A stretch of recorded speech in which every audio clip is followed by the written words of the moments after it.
Welcome back to the morning show here on Arise News. Joining us now to discuss the state of the nation, security challenges, and several headline issues over the past week is former presidential candidate Tope Fasua. Welcome and good morning to the show. Good morning. Good morning. It's good to be here. Good morning. Well, we wanted to have you on because, specifically because the article you wrote last week that went viral. We wanted to begin our conversation there, and to understand, as someone that, of course, contested for the presidential office, I wanted to ask you, where is your level of frustration right now? Because the frustration in the article was palpable, and I just wanted to start with, as a Nigerian, as a patriot, as someone that is passionate about this country, where are you now with your level of frustration? Well, I think I've vented my quote-unquote frustration. And that's, well, sometimes that's the advantage of being a writer. So you're able to let it all out and put it out there and let people also key into what you're seeing. Actually, it's one of my milder articles, if I must say. You know, I've written things that are a lot more punchier than that. But of course, it was just a moment of reflection for me to say, well, here we are, you know, we're seeing the names of you know, people with cases with the EFCC on the minister's list, and I felt that Buhari could have done a lot better, you know, than that. Well, of course, you know, I mean, I actually only just asked the question, you know, that if he said to us that that this next list will be, he said it will be me, it'll be him. And so I just asked if it was that was actually what it stood for, because you know, leaders have to be very careful what they say. If you make such a commitment, people are going to actually hold you by it, especially if you have also postured over time to be very squeaky clean, to walk in some certain circles. So in this instance, I felt, look, if you're working with these guys, with one of them has a 108 billion naira case in the EFCC, another has a 2 billion, another has a 48 billion, another has about 2.9 billion fuel subsidy, and so on, and I could go on and on. Some of them who are lesser well known are bank killers. You know, there's some guy there who was MD of some very notoriously dead banks now. So, I mean, it's just quite interesting, because I think that all of us as Nigerians could do a whole lot better than we are right now. Yes, you are asking, is this you, President Buhari? And as you did say, Mr. Fasua, some of your other writing has been a lot punchier, it has. But the recurring theme is a sense of buyer's remorse. And you have made your point very clear. But my question for you now is that, is there any way the anti-corruption crusade that's been touted by this president can be redeemed when you have such names as those you mentioned on the ministerial list? Well, they'd have to work 10 times harder, because, see, at the end of the day, leadership is about trust of the people.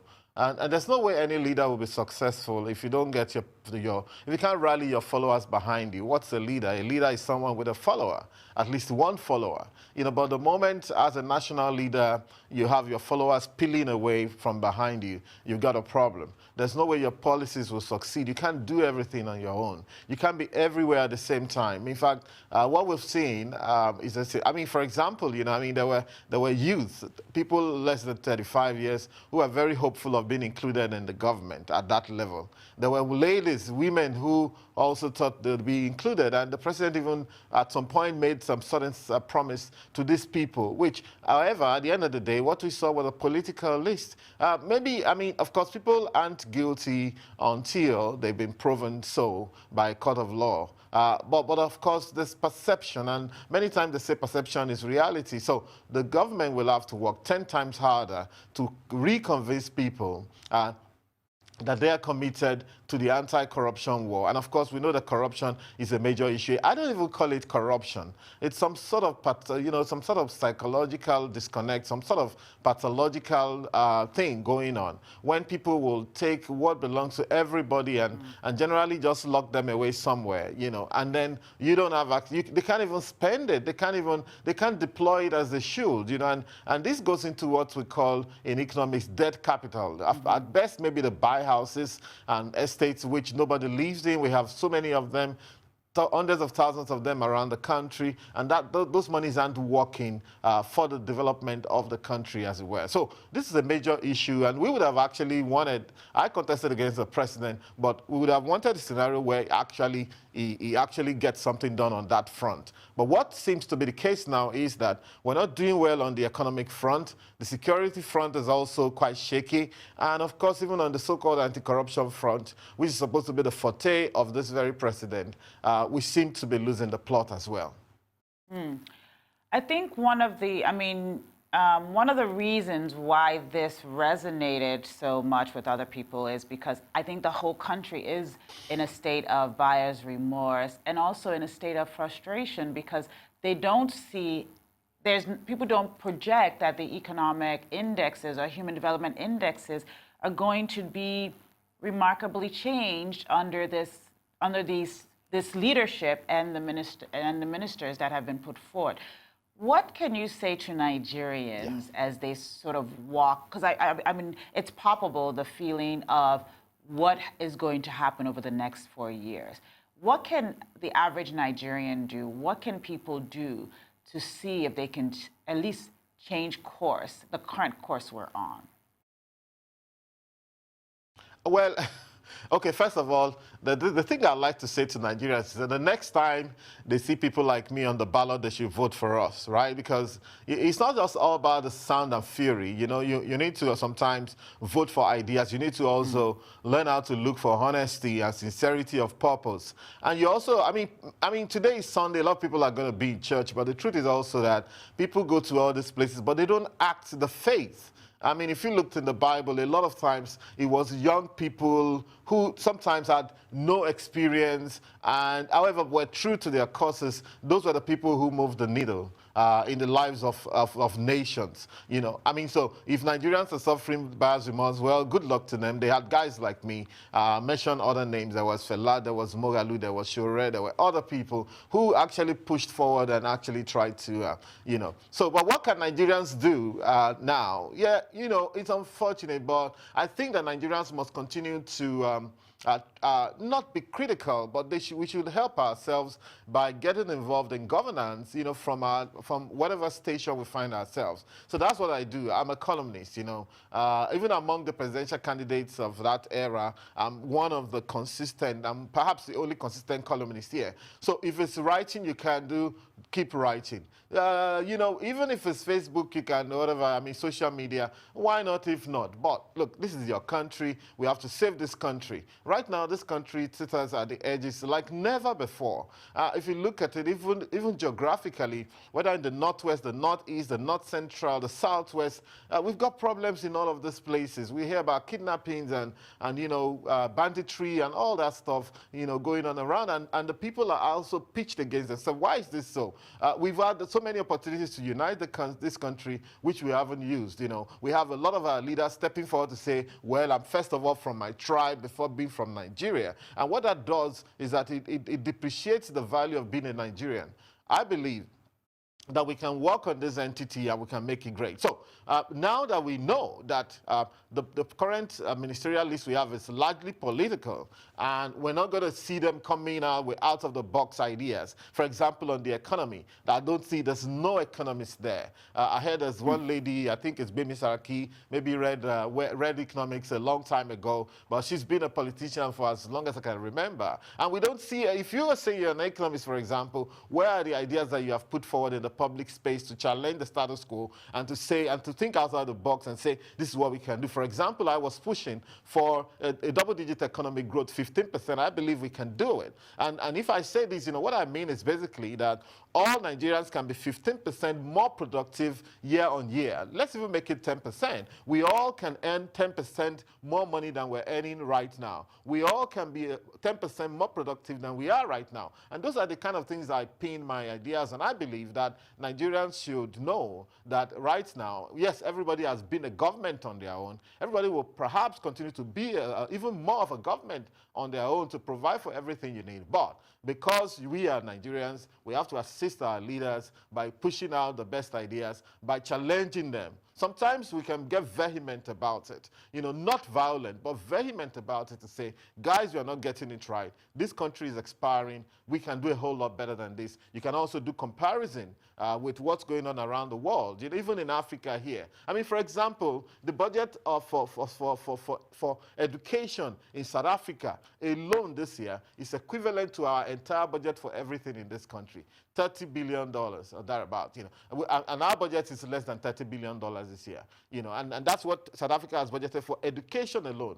So you see why a lot of our people are rushing there, being brutalized, some of them being killed, xenophobia and all of that, and this is the same South Africa where, they used to come here before, people like Thabo Mbeki and Kode were in this country. We fended for them, we helped them.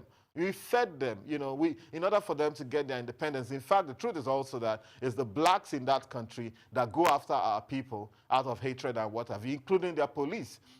So, again, we're down to what it is right now. We're down to what it is right now, that to a large extent, every Nigerian is on their own, but every Nigerian must try to rescue this country in every which way they can.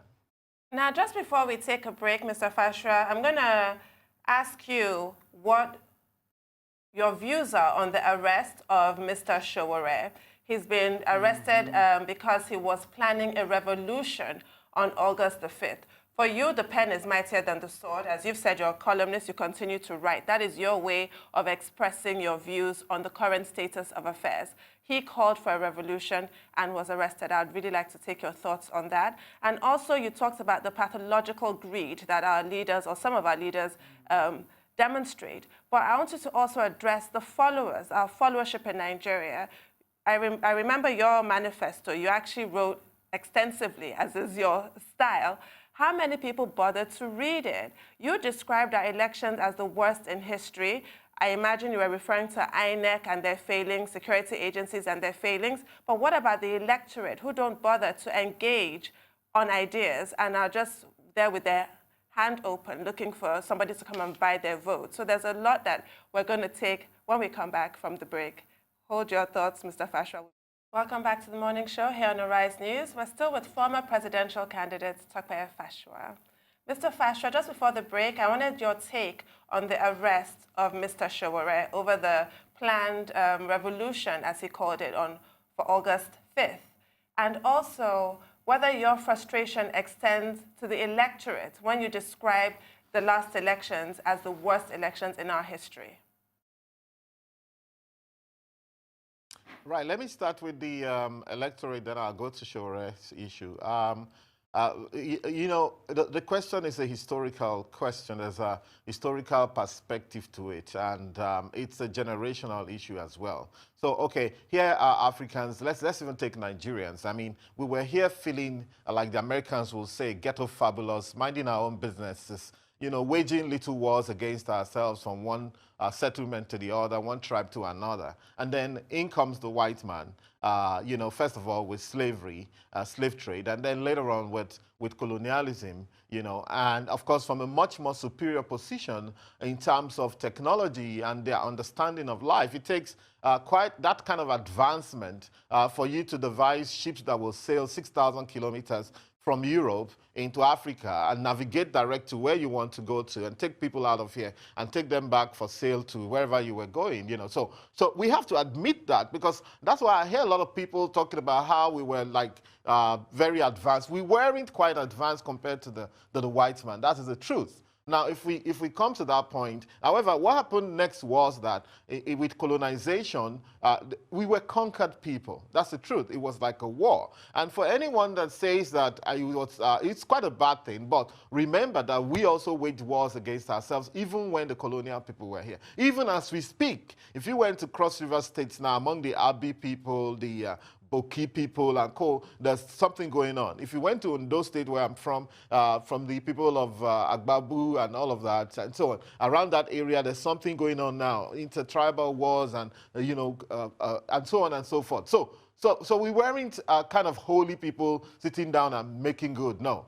And so the next thing was, of course, the partition does the way they wanted, and they introduced economic systems that were strange to us. So it's very important to trace these things. Those economic systems are strange to us. We still are living as if we were in that era. A lot of our leaders are people who have the mentality of that pre-colonization era, where they could generally acquire as much as possible, where they were more driven by the fact that by what they have acquired compared to others. These are leaders that believe that people need to come and kind of worship them and feed from their hands and remain where they are.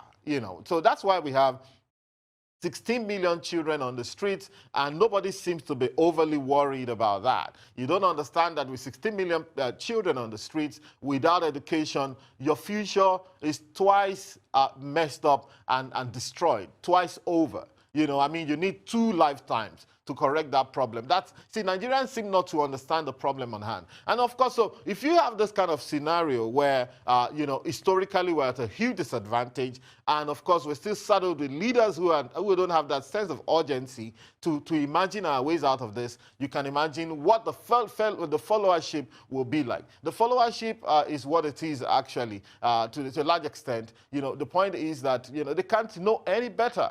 You can speak intelligibly about this subject, about these issues, and contemplate a whole lot of other things because of the exposure you've had, the education you've had, the traveling you've done, the things you read on a daily basis. Imagine that your mind was tabula rasa and you've not actually had any exposure to all of these things. Imagine that you've only been exposed to some narrow-minded way of thinking and all of that. Then of course you can't engage with this. So the problem is that, now I must tell you this, no matter what happens, it is still the role of the leader. If you say you're a leader, your role at the end of the day is to take your people to where they need to be, whether they understand it or not, whether they like it or not. You have to drag them kicking and screaming to say, listen, you are not supposed to be living in this kind of condition.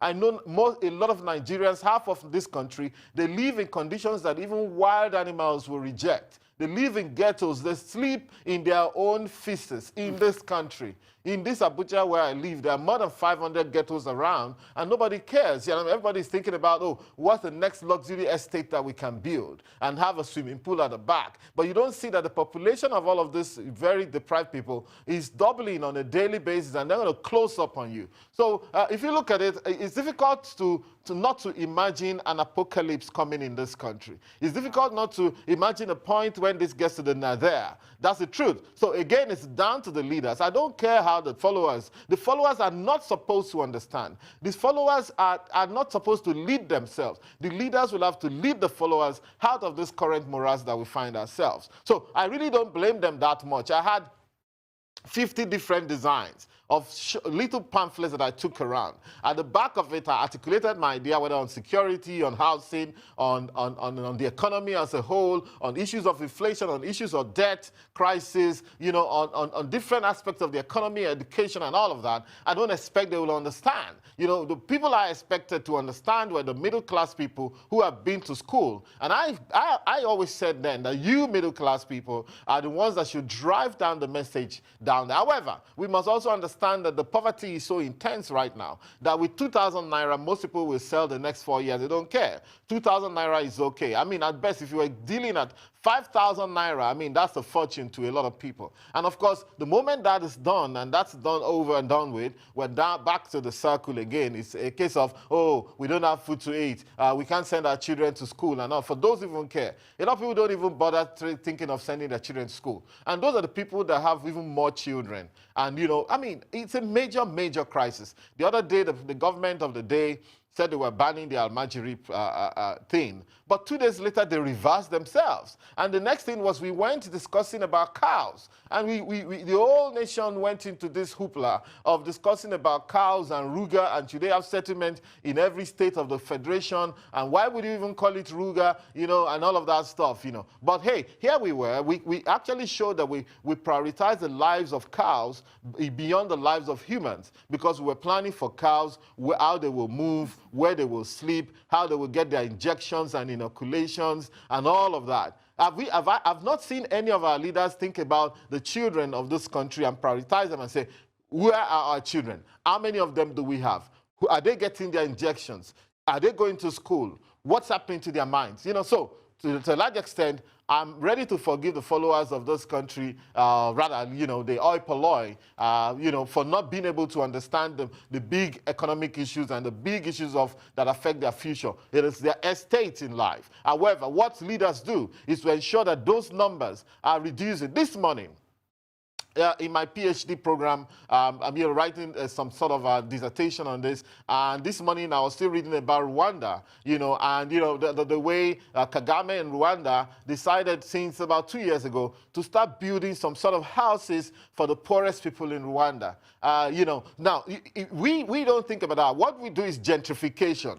You go to Otodogbame or whatever, I don't know how to pronounce that properly. Or you go to Morocco, you destroy the shanties and chase them away, and then come and build very nice looking buildings there. You don't do leadership like that. What are your plans for the people in Europe? People should go and study. In Europe, in places like UK, there was a time it was about council estates. It was built with cooperatives and all of that. The government chipped in and put a lot of money in that. You know, today we still have the council estates there. In the US, it was the projects and another kind of thing, you know, but they call it the projects in New York. You know, they don't have to be perfect, but you have to have a plan for your people. In this country, no plans whatsoever, zero plans. Yeah, at best you talk about you want to build houses for government workers and so on, and each of those houses, the 2-bedroom is going for about 15 million naira. And their yearly salary, most of the people you want, their yearly salary is probably 500,000 naira and all of that. So, but what about people who don't work in government?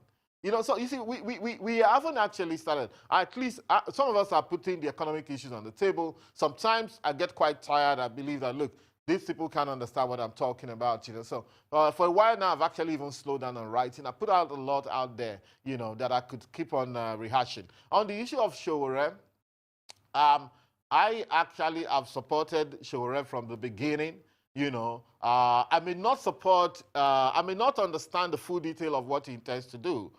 For example, when I saw Day of Rage, I felt, you know, that's not the way you do it. You know, I mean, if I would consult, not only to Sowore, but I believe it's a Nigerian affair. If I would consult on that project, you call it the Citizens' Revolution, and it can take on a life of its own from there. What we need is a citizen revolution. Mr. Fasua, I'm going to have to ask you Mr. Fasua, I'm going to have to ask you to hold that thought again. And when we come back from the break, we can talk about your definition of a citizen's revolution. Stay with us. Welcome back to the morning show here on Arise News. We're still with former presidential candidate Tope Fasua. Mr. Fasua, you're going to talk to us about a citizen's revolution on the topic of the arrest of Sowore. Right. Sorry, let me roll back a little bit. And this needs to be, you know, I'd want to repeat this point, that it is the role of the leader to take the people to where they need to be to. It is, and when I say the leader, including people like yourself, like myself, we're the ones who've been to Europe and America and South America and Australia and all of that. We know what the reality is there. We know how human beings should live. At the end of the day, you know, we are the ones that will define and paint the picture for our people. I mean, for someone who was born in some village, in some place, in some ghetto, they haven't seen any better. Luckily, we have social media, we have the internet, which connects people, and a lot of people are beginning to see this, but it is still our role to take them to that point. And so I used to think in terms of followership being culpable, but of recent, I decided that no, the entire culpability is in the hands of leaders, especially political leaders who, one way or the other, manage to get themselves into office. So it's unfortunate that many of them would rather do all they do there, they live large and all of that, and then they don't see anything wrong with what's going on. Now, so back to the issue of Sowore, I must say very quickly that my campaign was titled Revolution of Ideas. The theme of my campaign, everything I had, I created a badge, you know, kind of a logo on that. It was titled Revolution of Ideas. I knew I'm not particularly the a Luther kind of person, but I knew that what we need right now is a fundamental rethinking of what we have. What we need right now is a disruption, a creative, if you like, disruption of the extant reality is what we need in this country. And so I titled it Revolution of Ideas, and I knew I had a lot of ideas to put out in the space that were going to change the way people think about stuff. And that's what I went after. So the word revolution has been, you know, kind of creeping around the circle for a while. You know, so I support that Sowore also thought about the revolution back end. I thought, you see, I was the only one that used that word revolution in my campaign. Out of the, if you like, 73 people who contested, even though I always like to make the point that at least about 58 of those 73 people did not contest. Most of them dropped down for Atiku and Buhari, and a few of them also had different kind of issues. Most of them didn't bother going around the country, so they didn't actually campaign. So if you want to think about those who campaigned and tried and held on to the end, it's probably like 12 or maximum 15 people. I'm the only one that used the word revolution. I thought Sowore should have actually used some sort of revolution then. You know, but perhaps, and I believe he's a very good strategist himself, a very extremely intelligent gentleman, that's Sowore. So, but I wouldn't agree with stepping out on such a thing and calling it Day of Rage. You have colored it bad from the beginning.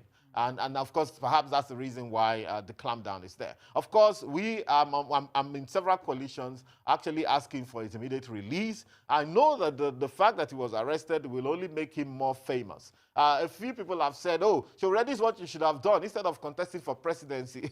I told them, look, this is the reason why the fact that he contested for presidency is what we internationalized what he's doing right now.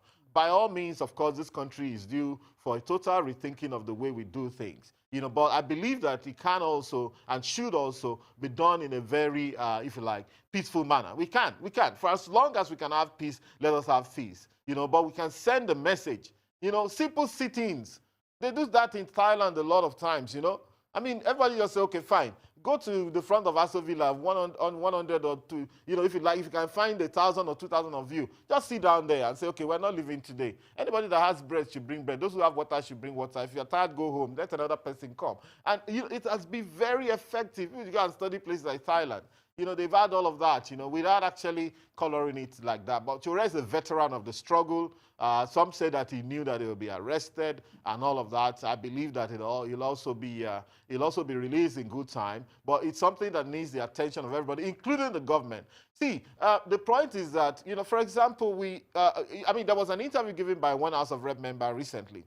And he was saying from Malaysia, you know, Wale Okelto, and he was, yeah, I mean, he was complaining that, you know, that he approves SUVs, bulletproof SUVs worth 78 million each for some of the DGs in the parastatals, and that some of them have 4 or 10 and all of that. And why are they giving him 508, Peugeot 508? You know, you begin to see those Marie Antoinette moments. You know, I can't pronounce the French very well. But that point, you know, okay, when they asked the queen in the palace and said, you know, people can't even find bread to buy, to eat. So why don't you give them cake? So because people get so inert and get so insulated and, you know, from reality that they think that everybody is enjoying. Here you are telling us about how you're buying Land Cruisers of 78 million for each DG and giving them 4 or 5 or 6 or 7 of them, and how you can't be caught dead in a 508. And then it brings the question, how do we get out of this problem if we cannot patronize the Peugeot that's produced here in Kaduna, if we cannot patronize the Innocent that's produced here in Newi there, or wherever it is, if we can't encourage our people, go to India. You know, go to India. Let me even say this. The official car of the president of France is a Citroën. The official car of the Prime Minister of the UK, if he doesn't drive a Jaguar, he will drive a Range Rover once in a while. That's what they produce. In the US, it's a Cadillac. You know, in China, it's called a Kikong or something. It's a Chinese product. And you can see. I mean, but here we are. And so that's when I argue with some of my friends who are co-economists, and they come and tell us about markets, and they tell us about, you know, just opening everything up.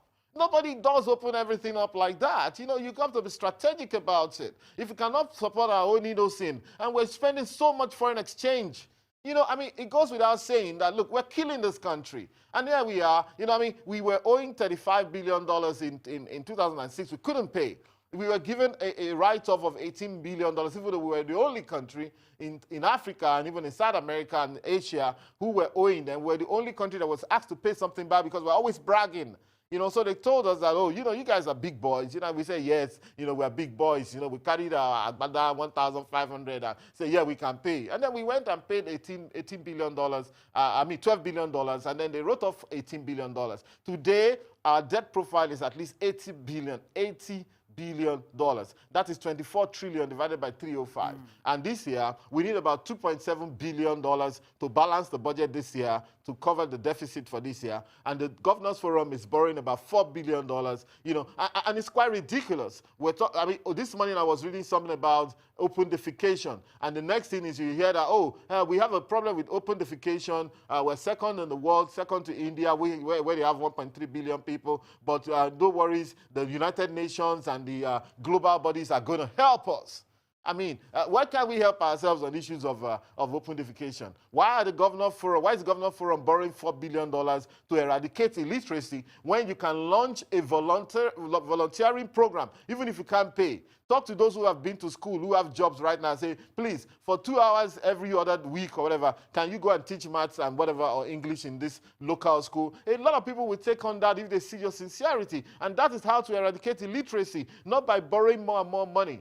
So those are some of the issues that we have on hand. So Sowore is a good friend of mine. He's fantastic. He has his own ideas. We haven't actually sat down to discuss the ramifications of his idea of revolution. But I believe that we can still, as citizens of this country, we can still key into this. The government must also be very smart and be very quick on its feet. The government must show sincerity. The idea of calling for a citizens' revolution is one thing and one thing only, that the citizens of this country feel so disappointed. Remember, Sowore supported Buhari pre-2015. I supported Buhari pre-2015. What happened since then? How come we saw such an anticlimax? First of all, I mean, the man came in, went to sleep for about 6 months, no ministers, and when he came in, we saw what's happened. Do you know that for a president to have said himself that the people that worked with me for the first time were most people I didn't know, I'm going to bring the people I know. What he did say, which he didn't understand, was that he wrote off all the guys, most of the guys that worked for him in 2015, 2019, as being non-performers. And he also admitted that that very era, that 4 years, was a waste of everybody's time. You know, and so, but however, is this now, you'd have expected that, having said that, we would have some crack team coming on board, you know, and all of that. But hey, I mean, you know what? The average age of this new team is higher than the average age of the old team. We're not saying it's all about age. All right, but you saying that this is you doesn't mean you go and bring all your friends, all the old people who are kind of disconnected from reality, who don't understand what's going on the other sides of the world. Wow, you've given us so much to ponder and so much to talk about, especially our role and our responsibility that each one of us have. I want to switch gears a little bit and ask you about the president's record, especially on rule of law and around court orders. We continue to feel that, I mean, this government continues to buck at rule of law, especially around court orders. Once again, as someone that was a past supporter, how do you feel about this government's performance on that, and what would you like to see going forward? Well, it's unfortunate, you know, that the government itself would say that it has a right, and they did say the president said that in an MBA conference, and there were lawyers, there were sons there were very eminent people there who said, okay, well, it's all right and all of that. Of course, a few of them protested, but they were silent, So, but the point is, sorry, I want to interrupt you here. I want to interrupt you here. Why is that? Why is there seem to be a very lackadaisical response from the legal profession in Nigeria with the reaction to comments like that? Everybody wants to be a son. Everybody wants to get paid. Everybody wants to get the big contracts. Everybody wants to represent the government. Election cases are on now. It pays a lot of money. They still are actually, look, let me put it this way. I'll say this, it'll be controversial. Until you ladies get into leadership positions in this country may never change. I know that ladies are much more focused.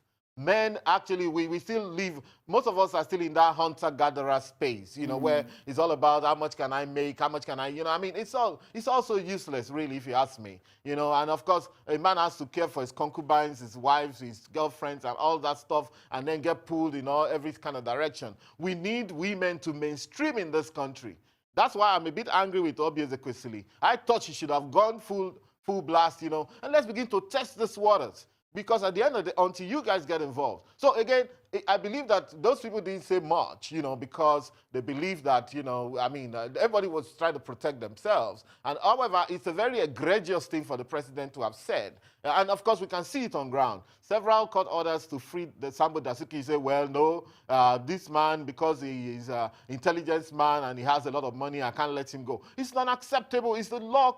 I mean, we were in this country as we saw how they moved against the former Chief Justice of this federation, the head of the third wing of the government. It was unacceptable. On the basis of asset declaration, you took that man out. It's a bad precedent that's going to haunt this country for a long time to come. And of course, okay, let's think about it. The current Chief Justice, well, you know, I heard some of the things he said recently, and he said, number one, I saw he blamed only magistrates and said the magistrates are the most corrupt. I thought that's another, I'm sorry to say, another Buhari speak. As a leader of a wing of government, you don't begin to trample on the lowest people because you can. You know, you started as a magistrate. Were you corrupt then? You know, but you can't say that all magistrates are corrupt, they're the most corrupt people. When you are not, maybe their yearly salary is less than 1 million naira. And you're sitting in judgment over people. Are we doing anything about that? I'm sorry, you know, I'm sorry to interject at this point, but before we run out of time, I'm interested in taking your thoughts on the African Continental Free Trade Agreement. You expressed some disappointment that Nigeria was late to the party, as it were. Just in a few seconds, and I also have to say, because I know you enjoy research, Marie Antoinette did not say, let them eat cake. That was giving a queen a bad name in order to behead her. I know you'll check, so go ahead and check that. But just very quickly, Are you sure about that? Well, I'm 100% certain. I know you'll check that. But anyway, why do you feel that Nigeria should have taken more of a leading role and not the way we came in later after a lot of deliberations from Mr. I'll speak very quickly. I need to make the point about this issue of disobeying court orders, including the way the Shiite thing, IMN thing has been handled. You know, how many people have been killed because of that. And, you know, we saw a scenario where that sect was being bullied, as it were. Or they can be nuisance. But I don't believe that they are terrorists. You know, you don't. In law, there's a principle in law. You can't punish people for a wrong thing. Anyway, but that said, AFCFTA, Nigeria is meant to be the biggest economy in Africa. Thank you so much. Every means we have it's time now for a short break. When we come back, we'll be speaking with Dr. Adekunle Oshin, who'll be talking to us about breast cancer and cancer in general. Thank you.